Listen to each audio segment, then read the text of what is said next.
तो hey guys जय जगन्नाथ मु आसिक एमती एक सुंदर लोकेशन रे पहुंच जाइछि ना कोउठी आपण माने गेस करि पारछंती कि सिमिलपालडा आउ एक सुंदर जगह देखंतु पूरा देखिबा आहुरी आकु मु जाई कि वीडियो आपण मानकु करिकि देखैबी केमती लोकेशन टा आइछि फास्ट एइति आसी देखंतु एपटे देखंतु सिमिलपालडा पहाड़ टा केमती अछि तो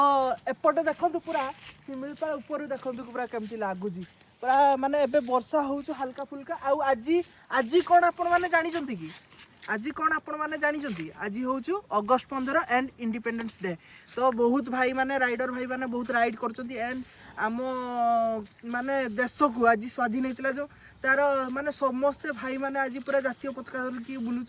तो मुझे भाविली यूनिक किसी करने तो से मुझे ये पहुँच जाइए ना आम सिमिलपाल थी मयूरभंज आम सिमिलपाल अभयारण्य थी एमती सुंदर लोकेशन को देखिपे लोकेशन टी केमती मत कमेंट जनइबे तो